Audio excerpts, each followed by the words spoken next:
আসসালামু আলাইকুম। Gravity School of সায়েন্সের পক্ষ থেকে সবাইকে আন্তরিক শুভেচ্ছা এবং অভিনন্দন জানাচ্ছি। আমি Isar Habib, founder and instructor Gravity School of Science. আজকের এই ভিডিওটিতে আমি পদার্থবিজ্ঞান প্রথম পত্র ভেক্টর অধ্যায়ের লেকচার 3 নিয়ে আলোচনা করব। টাইপ 2 এবং লেকচার 3।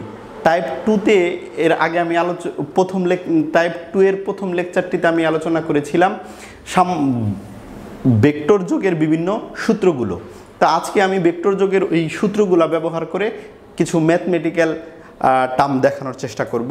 শুরুতে আমি এখানে যে ম্যাথটা দেখিয়েছি, ম্যাথটা হচ্ছে কোনো একটি নদীতে স্রোতের অনুকূলে নৌকার বেগ দেওয়া আছে 18 কিলোমিটার এবং স্রোতের প্রতিকূলে বেগ দেওয়া আছে হচ্ছে 6 কিলোমিটার। নৌকাটিকে কোন দিকে চালনা করলে সোজা অপর পারে পৌঁছাবে? প্রশ্নটা কি? নৌকাটিকে কোন দিকে চালনা করলে তা সোজা অপর পারে পৌঁছাবে এবং কত বেগে যাবে? তো আমি যেহেতু এখানে স্রোতের অনুকূলে বেগ দেওয়া আছে আর প্রতিকূলে বেগ দেওয়া আছে, এই দুইটা টার্ম নিয়ে আমি আলোচনা করতে চাই। শুরুতেই ভেক্টরের নিয়ম অনুসারে স্রোতের অনুকূলে মানে কি? স্রোতের বেগ যেদিকে আর হচ্ছে নৌকার বেগ কিন্তু একই দিকে, এটা অনুকূলে। তাহলে আমি স্রোতের বেগরে যদি ভি ধরি আর নৌকার বেগরে যদি ইউ ধরি, এখানে হচ্ছে ইউ আর বি একই দিকে যাচ্ছে।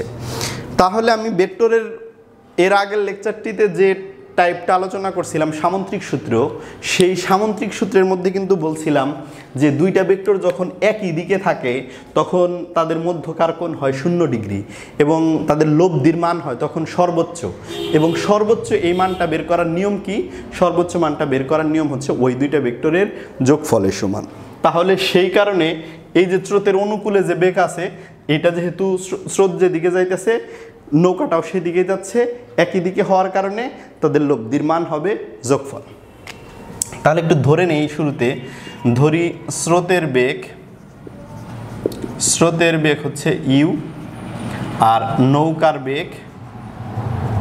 বেগ ধরে নিচ্ছি ভি।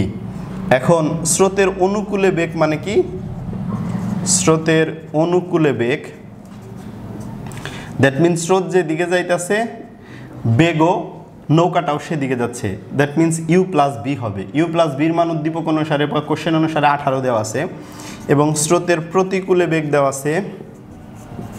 স্রোতের প্রতিকূলে বেগ হচ্ছে স্রোত যেদিকে যাবে নৌকা তার বিপরীত দিকে যাবে। স্রোত যদি এই দিকে যায়, নৌকা যাবে হচ্ছে এই দিকে। তাহলে স্রোত আর নৌকা যদি বিপরীত দিকে হয়, এদের মধ্যকার কোণ কত ডিগ্রি হয়? বিপরীত দিকে হলে তাদের মধ্যকার কোণ হয় 180 ডিগ্রি এবং এই ক্ষেত্রে লব্ধির মান হবে সর্বনিম্ন। আর সর্বনিম্ন লব্ধি বের করার নিয়ম কি? সর্বনিম্ন লব্ধি বের করার নিয়ম হচ্ছে একটা ভেক্টর থেকে আরেকটা ভেক্টর বিয়োগ করতে হবে। এখানে সাধারণত যে ভেক্টরটা বড় সেটা থেকে যেটা ছোট সেটা বিয়োগ করতে হয়। কারণ আমি এখানে আলোচনা করছিলাম আর minimum is equal to P difference of Q. অর্থাৎ এই ডিফারেন্স সাইন থাকার অর্থটা হচ্ছে যেটা বড় সেটা থেকে যেটা ছোট সেটা বাদ দিতে হবে, পার্থক্য যা অলওয়েজ পজিটিভ হয়। এখন কথা হচ্ছে আমি এখানে কোনটা থেকে কোনটা বাদ দিব, কোনটা বড় কোনটা ছোট এটা তো আমি এখন মানই জানি না। তাহলে আমি এটা কোনটা থেকে কোনটা বাদ দিব? এখানে নিয়ম হচ্ছে স্রোতের বেগ কিন্তু নৌকার বেগের চাইতে সবসময় কম হওয়া লাগবে। কারণ নৌকার বেগ যদি স্রোতের বেগের চাইতে কম হয় তাহলে তো নৌকা চলবেই না স্রোতের প্রতিকূলে। তাহলে তো প্রশ্নটা মানে ইললজিক্যাল বা প্রশ্নটাই কি বলে শুদ্ধ না। এই কারণে আমাদের সবসময় অঙ্কে ধরে নিতে হবে যে নৌকার বেগ বেশি স্রোতের বেগ কম। তো সে কারণে নৌকার বেগ থেকে স্রোতের বেগ বাদ দিতে হবে। তাহলে এটা কি দাঁড়াচ্ছে? এটা হচ্ছে 6। এখন আমি এই দুইটার ইকুয়েশন একটু যোগ করে নিচ্ছি। এটা 1 নং দিলাম, সমীকরণ ধরে নিচ্ছি, এরপরে যোগ করলাম। যোগ করলে ইউ আর ইউ কাটা যাবে, তাহলে 2b ইজিক্যাল টু হলো 24, তার মানে b ইজিক্যাল টু হচ্ছে 12 কিলোমিটার পার আওয়ার। এবং b এর মান যদি যে কোনো একটা সমীকরণে বসাই, b এর মান আমরা এখানে 1 নংয়ে বসিয়ে পাই, তাহলে ইউ ইজিক্যাল টু দাঁড়াইতেছে 18 বিয়োগ 12, দ্যাট মিনস হচ্ছে 6 কিলোমিটার পার আওয়ার। এবার ইউ আর বি এই দুটা মান আমাদের এখানে কি হয়ে গেল? জানা হয়ে গেল। ইউ এর মান হচ্ছে 6 কিলোমিটার পার আওয়ার এবং বির মান হচ্ছে 12 কিলোমিটার পার আওয়ার। এরপর বলছে যে কোন দিকে চালনা করলে নৌকাটা সোজা অপর পারে পৌঁছাবে। সোজা অপর পারে পৌঁছাইতে চাইলে আমরা একটু চিত্রের মাধ্যমে ব্যাপারটা দেখাইতে পারি। এইদিকে সে ফর এক্সাম্পল স্রোত যাচ্ছে, আমার উদ্দেশ্য কি সোজা অপর পারে পৌঁছানো, তার মানে আমার লব্ধি বেগ হইতে হবে স্রোতের সাথে কত ডিগ্রি কোণে, 90 ডিগ্রি কোণে। এটার হলো থিটা, থিটার মান তাহলে কত এখানে 90 ডিগ্রি। আর এখন স্রোতের সাথে যদি সোজা অপর পারে পৌঁছাইতে চাই আমি, মানে স্রোতের সাথে যদি 90 ডিগ্রি কোণে অপর পারে পৌঁছাইতে চাই, তাহলে অবশ্যই স্রোতের সাথে এই 90 ডিগ্রির চাইতে বেশি কোণে আমাকে যাত্রা করতে হবে। কারণ স্রোতযুক্ত নদীতে আপনি সোজা সাঁতার দিলে সোজাই যাইতে পারবেন না, একটু হলেও মানে কি বলে ভাটাইয়া যাইতে হবে। তো যাতে আমরা সোজা পৌঁছাইতে পারি সে কারণে স্রোতের সাথে মোর দ্যান 90 ডিগ্রি কোণে যাত্রা করতে হবে। আমি কত কোণে সেটা আমি এখনও জানি না, ধরে নিচ্ছি আলফা কোণে যাত্রা করতে হবে। তাহলে এই কথাটা একটু লিখে নিচ্ছি, ধরি স্রোতের সাথে আলফা কোণে যাত্রা করলে সোজা অপর পারে পৌঁছানো যায়, সোজা অপর পারে পৌঁছানো যায়।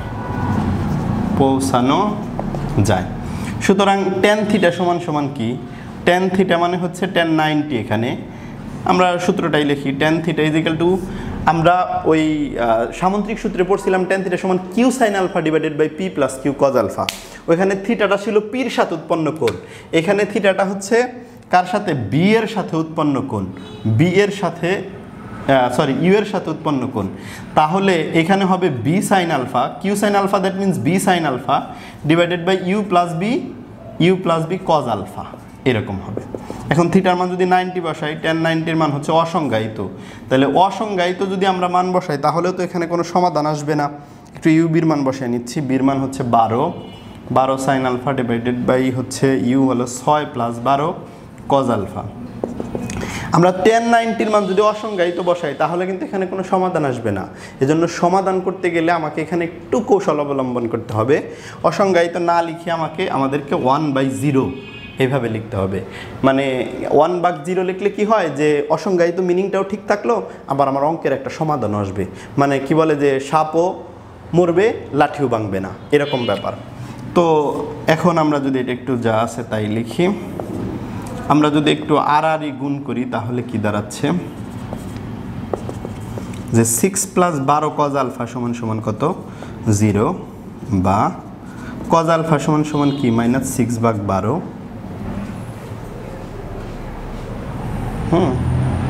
কজ আলফা সমান -6/12, বা কজ আলফা সমান -1/2, হ্যাঁ, কজ আলফা সমান -1/2। তাহলে cos 120 ডিগ্রির মান আমরা জানি, cos 120 ডিগ্রির মান -1/2, তাহলে cos 120 লিখতে পারি। তার মানে আলফার মান কত দাঁড়াইলো, 120 ডিগ্রি। অর্থাৎ স্রোতের সাথে কত 120 ডিগ্রি কোণে যাত্রা করলে সোজা অপর পারে পৌঁছাবে। তাহলে প্রথম প্রশ্নটার আনসার কিন্তু এখানে হয়ে গেল যে কিভাবে যাত্রা করলে সোজা অপর পারে পৌঁছাবে। তাহলে এটার আনসারটা কি দাঁড়াইলো যে স্রোতের সাথে 120 ডিগ্রি কোণে যাত্রা করলে সোজা অপর পারে পৌঁছানো যাবে উদ্দীপকের এই ডাটা অনুসারে, কোশ্চেনের এই ডাটা অনুসারে। এরপরে আরেকটা কোশ্চেন ছিল যে নৌকাটা কত বেগে চলবে। তার মানে নৌকাটা এই দিকে ইউ বেগে স্রোত যাইতেছে, এই দিকে নৌকাটা চলতেছে, কিন্তু নৌকাটা কি বি বেগ থাকবে না, যেখানে ইউ বি দুইটা বেগ আছে, যেহেতু বেগ ভেক্টর সেই দুইটা মিলে নতুন একটা বেগ হবো। এই নতুন বেগটাকে যদি আমি ডব্লিউ দ্বারা প্রকাশ করি, এই ডব্লিউটা হচ্ছে এই দুইটা লব্ধি বেগ। অর্থাৎ সুতরাং নৌকাটির লব্ধি বেগ